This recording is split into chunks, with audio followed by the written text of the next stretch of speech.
നമ്മൾ ഏറെ കാത്തിരുന്ന UPSC civil service examination 2026 notification വന്നിരിക്കുകയാണ്. ഈ നോട്ടിഫിക്കേഷനിൽ പറഞ്ഞിട്ടുള്ള പ്രധാനപ്പെട്ട പോയിന്റുകൾ നിങ്ങളിലേക്ക് എത്തിക്കാൻ വേണ്ടിയിട്ടാണ് ഈ ഒരു വീഡിയോ നമ്മൾ ചെയ്യുന്നത്.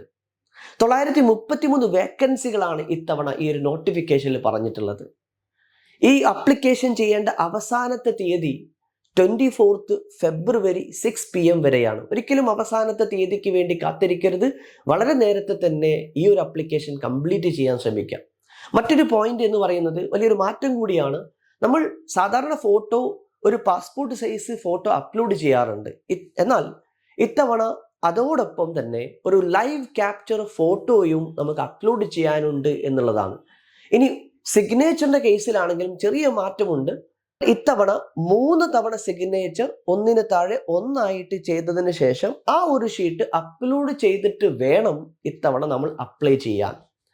ഇങ്ങനെ ഒരു അക്കൗണ്ട് ക്രിയേറ്റ് ചെയ്തതിന് ശേഷം നമുക്കൊരു യൂണിവേഴ്സൽ രജിസ്ട്രേഷൻ നമ്പറും പിന്നീട് ഒരു കോമൺ അപ്ലിക്കേഷൻ ഫോമും മൂന്നാമത്തേതായിട്ടുള്ള ഒരു എക്സാം സ്പെസിഫിക് ഫോമുമാണ് നമുക്ക് ഒരു ഓൺലൈൻ അപ്ലിക്കേഷനിൽ ഫില്ല് ചെയ്യാനുള്ളത്.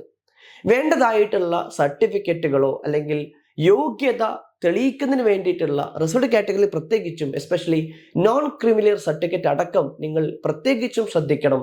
ഈ ഗൈഡ് ലൈൻസ് പൂർണ്ണമായിട്ടും വായിച്ചിട്ട് വേണം നിങ്ങൾ അപ്ലൈ ചെയ്യാൻ. നമുക്കറിയാം നമ്മുടെ പ്രിലിംസ് വരുന്നത് 24th മെയ്നാണ്. അധികം ദിവസങ്ങളില്ല. വളരെ സീരിയസ് ആയിട്ട് ഒരു എക്സാമിനെ നിങ്ങൾ അപ്രോച്ച് ചെയ്യാം. നിങ്ങൾക്ക് തീർച്ചയായിട്ടും UPSC civil service examination clear ചെയ്യാൻ കഴിയും. അതിനു വേണ്ടിയുള്ള എല്ലാ സപ്പോർട്ടും നമ്മുടെ ആൽക്കെമി IAS ഇൻസ്റ്റിറ്റ്യൂട്ടിൽ നിന്ന് ലഭ്യമാണ്. Thank you for watching this video.